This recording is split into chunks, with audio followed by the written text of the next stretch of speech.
The sound of boots echoed down the corridor like war drums. Michael Shaw felt the cold metal of the handcuffs cutting into his wrists as two guards dragged him down death row. The fluorescent lights flickered erratically, casting dancing shadows on the peeling walls that seemed to mock his every step. The sharp smell of disinfectant mixed with cold sweat filled the heavy pre-dawn air. His execution was exactly 2 hours away, and he had just made a request that sent the guards roaring with laughter. "He wants to pray to the Virgin Mary." Guard Ryan barked a loud laugh that echoed off the concrete walls. Captain Harrison, walking ahead with rigid military posture, turned with a cruel smirk on his lips. "Shaw, do you really think a plaster statue is going to save you now? That your faith is going to stop that needle from entering your arm?" His voice was razor-sharp, laden with 25 years of hardened skepticism. Michael kept his gaze fixed forward, his lips moving in silent prayer while the guards traded crude remarks about his faith. The corridor seemed infinite, every yard an eternity of humiliation. But there was something in Michael's eyes that profoundly unsettled Captain Harrison. It was an inexplicable peace, a serenity that made no sense for a man walking to his death. How could someone about to receive a lethal injection smile? How could he be whispering thanks while being dragged like an animal? Harrison had overseen 17 executions in his career, and every inmate reacted the same way: despair, rage, denial, or defeated resignation. Michael was different, and it unnerved the captain in a way he couldn't name. "You can take my life," Michael finally spoke, his calm voice shattering the tense silence. The words came out steady, without a trace of fear or supplication. "You can humiliate me, drag me, and mock me, but there is one thing you can never take from me." He stopped walking, forcing the guards to halt as well, and for the first time he lifted his gaze directly to Captain Harrison. "My faith, and it is my faith, not you, that will set me free today." The silence that followed was deafening. Ryan stopped laughing, his hand tightening on the baton at his belt, as if needing something solid to hold on to. Harrison felt a chill crawl up his spine, a feeling he hadn't had since his grandmother told him stories of miracles as a child. The corridor suddenly seemed colder, more oppressive, as if something invisible had shifted in the air. But Harrison was a man of protocol, of rules, of science and order. He gave his head a hard shake, brushing off the inexplicable discomfort, and commanded in a harsh voice, "Move him, move. We have a schedule to keep." As they resumed their march, none of them noticed the faint perfume of roses beginning to fill the hallway, so subtle it could have been imagination. But it wasn't. 15 years earlier, Michael Shaw was just another construction worker, struggling to support his family. He woke up at 4 every morning, drank a quick coffee, and took 2 buses to the construction site where he worked 12 hours under the scorching sun. He earned little more than minimum wage, but never complained, because he had 3 small children at home and a wife pregnant with their 4th. Every Sunday, without fail, he took his entire family to 7 o'clock Mass at the small parish church.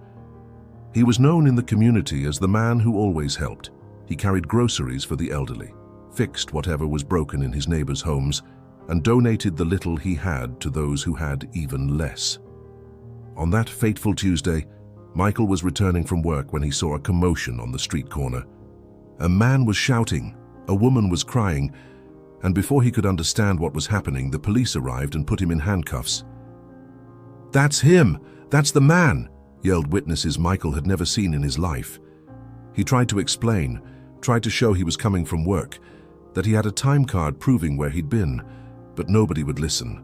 The crime had been brutal, a robbery that ended with 1 man dead and a family destroyed.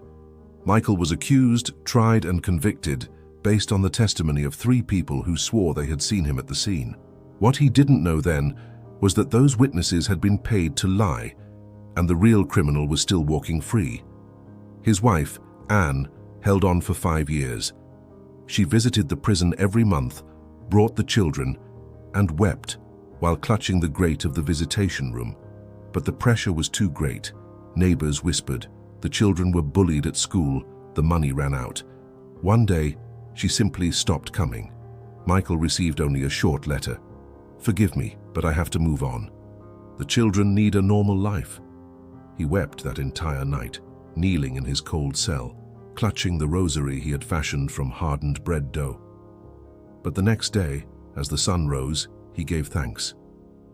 "Thank you, Lord, for giving me strength. Thank you for not letting me lose my faith even when I've lost everything." In the 15 years that followed, Michael transformed that minuscule cell into a sanctuary. On the peeling wall, he drew a cross with a piece of charcoal. He prayed the full rosary 3 times a day, upon waking, at noon, and before sleeping. Other inmates mocked him at first, but over time they grew to respect him. He offered counsel to those who asked, prayed for those who were sick, and fasted on Fridays, offering his food to those hungrier than himself. Father Augustine, a 65-year-old priest who had visited the prison for 3 decades, became his only constant friend. "Michael, you have a faith I have seldom seen in my life," the priest would say, impressed by the peace that radiated from the unjustly convicted man. When the public defender arrived that morning, his face somber, Michael already knew what he was going to say. "Your final appeal was denied. The execution is scheduled for 72 hours from now." The young lawyer had tears in his eyes, feeling defeated after years of trying to prove Michael's innocence. But Michael simply smiled, placed a hand on the young man's shoulder and said, "You did everything you could. It's in God's hands now." Then he made a single request. "Can you bring a statue of Our Lady to my cell? I just want to have her with me in these final hours." The lawyer promised he would try, and 3 hours later Father Augustine arrived with a small 8-inch plaster statue. Michael held it as if it were the greatest treasure in the world, and for the first time in 15 years he wept with joy. The next 24 hours were the most intense of Michael's life. He did not sleep a single minute, remaining kneeling before the small statue of Our Lady that rested on his cell's only bench. His calloused hands gripped the makeshift rosary, as his lips whispered endless Hail Marys, as if each prayer were a drop of water building an ocean of faith. The night shift guards walking the corridor would pause for a few seconds, observing the man in deep devotion. Some felt an inexplicable tightness in their chest, others simply shook their heads and moved on, but none of them could deny the strange peace emanating from that cell. When Captain Harrison arrived the next morning for his inspection rounds, what he saw infuriated him. Michael was still on his knees, the statue of Our Lady before him, silent tears streaming down his face as he prayed with his eyes closed. "Has this turned into a damn chapel?" Harrison roared, his voice echoing down the empty corridor.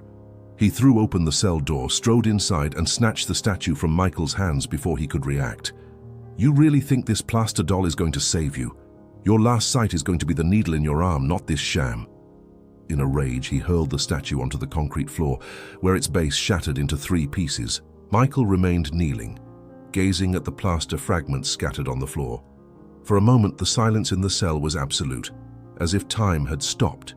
Then, slowly, he began to gather the pieces with trembling hands, fitting them together carefully as if they were parts of a sacred relic.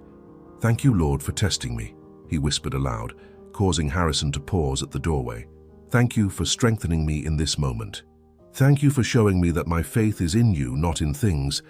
The captain felt something strange twist in his gut, a mixture of rage and a discomfort he couldn't identify. "He's finally lost it." Guard Ryan laughed loudly outside the cell, leaning against the bars with a mocking expression. Other guards drew near, attracted by the noise, and some also snickered at the sight of Michael trying to piece the statue back together, using only soap and water. But from across the hall, inmates began to shout in his defense, "Let the man pray in peace. Have you got no heart? He ain't done nothing wrong." The tension escalated quickly. Guards scrambled to contain a potential riot, and Captain Harrison had to roar for silence on the block. As he walked away from Michael's cell, he wondered for the first time in his 25-year career, why did this one man unsettle him so deeply? That night, something inexplicable happened. 3 different guards on separate shifts reported smelling an intense perfume of roses near Michael's cell. The first thought he was imagining things. The second figured someone had smuggled in flowers. The third, a 40-year-old man named Joseph, who had worked there for 15 years, stood motionless in front of the cell for several long minutes, inhaling the impossible aroma. There hadn't been flowers in the prison for years. Regulations forbade it. None of the three guards mentioned what they had smelled to the others, but each went home that night carrying an unease they couldn't explain. And Michael, still kneeling, clutching his mended statue, smiled as if he knew a secret that no one else did. 6 hours before the execution, the final protocol was activated. Michael was transferred from his cell to the observation room, a sterile, cold environment with white walls, cameras in every corner, and artificial lights that never dimmed. He was instructed to change into the bright orange jumpsuit reserved for the condemned in their final moments, and his handcuffs were swapped for heavier, reinforced shackles. The silence in the room was oppressive, broken only by the low hum of the ventilation system and the distant clang of metal doors locking. Michael sat in the only chair, closed his eyes, and continued to pray in silence, his lips moving rapidly as his hands clutched the makeshift rosary he had managed to keep hidden. Father Augustine arrived an hour later, authorized to hear the final confession. The elderly priest entered the room with slow steps, carrying the weight of decades spent listening to the last words of condemned men. But when he looked at Michael, he saw something different. There was no despair in those eyes, only a profound certainty that confused him. "My son, it is time to make your final confession," the priest said, his voice gentle. Michael smiled kindly and replied, "Father, I did not commit the crime for which I am condemned, but I have committed other sins, being judgmental, small lies, moments of weakness. It is those I confess today." For 20 minutes, Michael spoke not of the injustice but of his own human failings, asking for forgiveness with genuine humility. When the confession ended, Michael gripped the priest's hands and said something that left him completely stunned. "Father Augustine, I know I will be saved today. Our Lady showed me in a dream 3 nights ago. I don't know how it will happen, but it will happen, and everyone here will see it." The priest felt a chill run down his spine, torn between hope and the fear of feeding false expectations. "Michael, I have prayed so hard for you. I've begged God to change this outcome," the priest confessed, his voice thick with emotion. "But sometimes he calls us home, and that does not mean he has abandoned us." Michael just smiled again and replied, "Father, trust. The answer is already on its way." 2 hours before the execution, the prison warden arrived personally to confirm there would be no stay. The governor had issued a final denial of clemency after pressure from the victims' families. They were already arriving at the prison, authorized to watch the execution as witnesses to justice being served. Security was reinforced with double the guards, protocols were checked 3 times, and medical equipment was tested and retested. Captain Harrison supervised it all with mechanical efficiency, but inwardly he felt a growing agitation he couldn't control. He found himself thinking about Michael's words, the impossible scent of roses, and the man's inexplicable peace. "Why does he get under my skin so much?" Harrison muttered to himself in the empty corridor. In the observation room, Michael made one last request to the guard watching him. "Can I take the statue of Our Lady with me?" The guard, following strict protocol, refused. Nothing but the uniform is allowed in the execution chamber. Michael then asked, "May I pray a full rosary before I'm taken?" Again, he was denied. Only 5 minutes of prayer are permitted per regulation. Michael accepted it all without resistance, without pleading, without bargaining. "I don't need the statue," he said calmly. "She is here in my heart." He then looked at the guard with such compassion that the man had to avert his gaze, feeling suddenly exposed before that impossible serenity. And for the first time in his life, that 30-year-old guard, a father of 2, began to question if there was something more than what his eyes could see. 30 minutes before the execution, Dr. Helen Carter arrived at the prison, the physician responsible for certifying the death. She was an experienced 42-year-old professional, known for her clinical detachment and the composure necessary for such a difficult job. But when she received the inmate's file and read the name Michael Shaw, her heart stopped. That name was all too familiar. With trembling hands, she opened the folder and saw the photo. It was him, the man who, 16 years ago, had jumped into a river to save her 7-year-old son from drowning. Michael could barely swim and had almost drowned himself, but he managed to pull the boy back to the shore. She had never been able to find him again to thank him properly. Dr. Carter ran to the warden's office, banging on the door with an urgency that startled the man inside. "This man is innocent. I know Michael Shaw. He saved my son. He is not capable of committing the crime he was convicted of." Her voice trembled, caught between despair and professional authority. The warden, a 60-year-old man weary from a career of difficult decisions, looked at her with compassion but firmness. "Doctor, I understand your feelings, but the court's decision is final. All appeals have been exhausted. There is absolutely nothing I can do at this point." He pointed to the clock on the wall. 23 minutes. The protocol must be followed. Dr. Carter felt hot tears sting her eyes, but she knew crying would change nothing.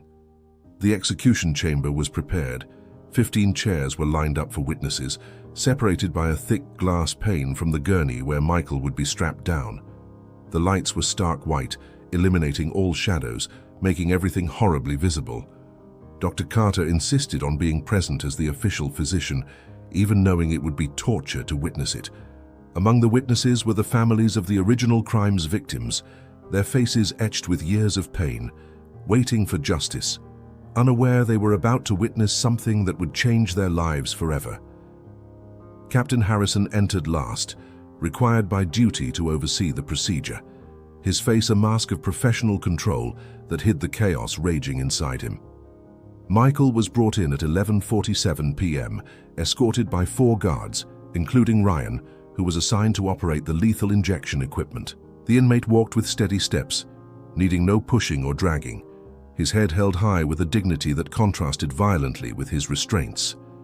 He was laid on the padded gurney, his arms and legs secured with thick leather straps, and IV lines were inserted into his veins with clinical precision. The entire process was carried out in a heavy silence, broken only by the muffled sobs of a few witnesses. When all was ready, the warden stepped up to the microphone and asked the requisite question, "Michael Shaw, do you have a final statement?" Everyone expected a declaration of innocence, a cry of injustice, or perhaps just resigned silence. Michael turned his head slowly, his gaze passing over every person behind the glass. His look was serene, almost comforting, as if he were consoling them. "May I pray one Hail Mary aloud?" The request was so quiet, so simple, that for a moment no one reacted. The warden, caught off guard, glanced at the clock, then at the protocol in his hands and nodded. "1, you have 60 seconds. Michael closed his eyes, took a deep breath, and began, "Hail Mary, full of grace, the Lord is with thee." His voice filled the room with an impossible clarity, each word laden with a faith so profound that even the most hardened skeptics felt something stir within them. And that's when it started. The fluorescent light in the ceiling began to flicker. At first, no one paid it any mind, assuming it was a common technical glitch, but the flickering grew more intense, more rapid, creating a strobe-like effect that made some witnesses shield their eyes. Michael continued praying, his voice steady and clear, "Pray for us sinners." And then the scent came. It was not subtle this time. It was overwhelming. Waves of fresh-cut roses flooding the sterile room where not a single flower existed. Witnesses began to exchange confused glances, some whispering, "Do you smell that?" Guard Ryan, stationed by the injection equipment, felt his hands begin to shake. He looked to his colleagues, seeking confirmation that he wasn't losing his mind. "Now and at the hour of our death," Michael continued, and the intensity of the light grew exponentially. It was no longer just the ceiling fixtures flickering. It was as if an independent light source was forming inside the chamber. Dr. Carter saw it first, a soft blue shape beginning to materialize near the gurney, transparent yet undeniably present. She opened her mouth to scream, but no sound came out, her years of medical and scientific training collapsing in the face of the impossible. A witness screamed, "What is that?" Another collapsed from their chair to their knees. A man began praying loudly, involuntarily. The security cameras were recording it all, their red indicator lights flashing wildly as they captured flares of light that should not exist.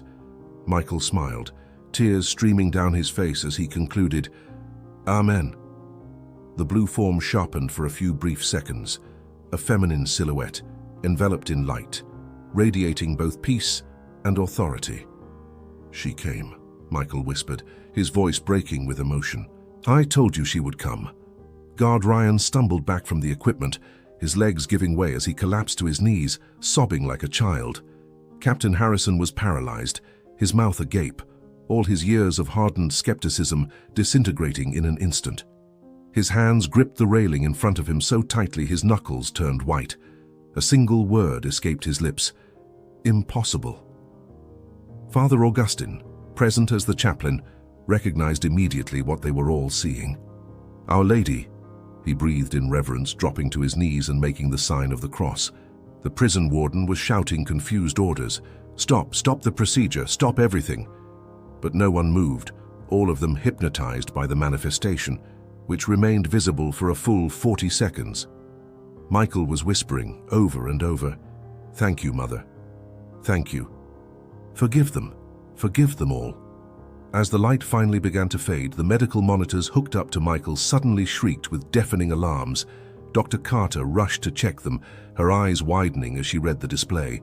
His pulse was registering in an impossible rhythm, his brainwaves showing activity that contradicted her entire medical education. And then, as if a master switch had been thrown, every light in the prison went out. Total darkness enveloped the execution chamber, the corridors, every cell and every corner of the facility. The emergency generator, tested hours earlier and in perfect working order, failed to engage. Technicians scrambled, engineers were called in urgently, but nothing worked. In the absolute darkness of the execution chamber, lit now only by the weak beams of backup flashlights, Captain Harrison felt tears streaming down his face for the first time in 30 years.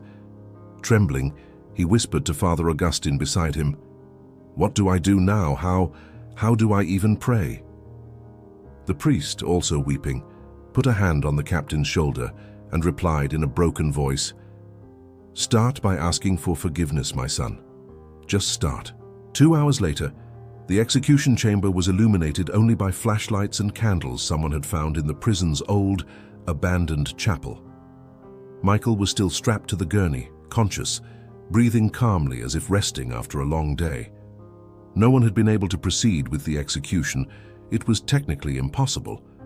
Without power, the equipment was useless, and the protocol had no provision for a manual alternative. An emergency board was hastily convened, consisting of the warden, the prosecutor on duty, and state government representatives. The 15 witnesses were still present, now being debriefed, all giving identical testimonies of what they had seen. The light, the blue form, the impossible scent, a presence that none could explain but all confirmed. The security footage, once reviewed, showed the flares of light, luminous phenomena that engineers were already stating had no known technical explanation. The prison warden, a pragmatic man who had never believed in anything he couldn't touch, looked at Michael on the gurney and felt something inside him shatter. He approached slowly, knelt beside the gurney, and for the first time in his 40-year career, he wept in front of an inmate. "What happened here tonight?" he asked, his voice choked. Michael turned his head and smiled gently. "What always happens when faith is true? God answers." Then he made a request that changed everything. "Please, examine my case again. Our Lady didn't come here just to save me from death. She came to show the truth that everyone has ignored for 15 years. His words were so calm, so certain, the warden felt he had no choice but to obey. Captain Harrison, transformed in those 2 hours by something he still couldn't fully comprehend, made a decision that put his career on the line. Against all standing orders, he personally commanded a complete and immediate review of Michael's case. He mobilized a team of investigators, demanded all files be unsealed and every piece of evidence be re-examined in this new light. 15 people saw the same thing, he told the resistant prosecutor. Cameras recorded phenomena engineers can't explain. If that's not a sign to look deeper, I don't know what is. He worked through the entire night without sleep, as if performing penance for his years of cruel skepticism. And at 4 in the morning, a young investigator found something. An old digital security camera file from a convenience store near the crime scene, a file that had never been presented at the original trial. The video showed everything. A different man committing the crime, with physical characteristics that did not match Michael, wearing distinct clothing. Even the voice picked up by the audio was completely different. The witnesses who had sworn they saw Michael had lied. The subsequent investigation quickly uncovered suspicious bank deposits made to all three of them 2 weeks before the trial. The original prosecutor had deliberately withheld evidence, pressured by political influences to close the case quickly. Michael Shaw was innocent, demonstrably, unquestionably innocent. The governor was awakened at 6 in the morning with the news. After personally verifying the new evidence, he signed an official pardon on an emergency basis. At 7:15 a.m., as the sun rose to paint the sky in gold and pink, Michael Shaw was officially set free. 6 months later, Michael sat in the small chapel that had been built on the exact site of the former execution chamber. The statue of Our Lady enshrined there, donated by an anonymous family, was identical to the form that had appeared on that impossible night. A blue mantle, outstretched hands, and an expression of infinite compassion. Nearby, Captain Harrison was leading a prayer group with current guards and former inmates. His conversion was so profound, he had taken early retirement to dedicate himself fully to prison ministry, work that now spanned 47 facilities. Guard Ryan was studying to become a deacon, visiting Michael weekly to learn more about the faith he had once mocked. Dr. Carter had founded an institute that had already reviewed the cases of other death row inmates, freeing 12 innocent people through meticulous investigation. Michael gave talks at churches, prisons, and universities, his story directly touching more than 50,000 people, generating hundreds of documented conversions and countless silent transformations in closed hearts that had opened to the impossible. What saved Michael that morning? It wasn't the justice of men, which had failed him for 15 years. It wasn't the system that unjustly convicted him based on lies. It was the faith of a humble man who believed until the very last second, who prayed while everyone mocked, who held on to hope when there was no logical reason to have any. It was the Virgin Mary, whom skeptics insisted did not exist, manifesting herself before 15 witnesses, security cameras, and medical equipment that recorded the scientifically impossible. Today, even those who spent their lives mocking religion know one truth they cannot deny. God is on the side of those with true faith, and miracles happen for those who believe even when all seems lost. What about you? Do you have faith even when everything seems impossible? Do you know someone who needs a miracle? Michael's story proves that faith isn't a fantasy. It is the force that moves mountains and transforms destinies. Miracles exist for those who believe until the very end, for those who hold on to hope when logic tells them to give up. Have you ever experienced or witnessed a miracle? Tell your story of faith in the comments. If you believe in miracles, leave a like so more people can see this. Subscribe for more true stories of faith that transform lives.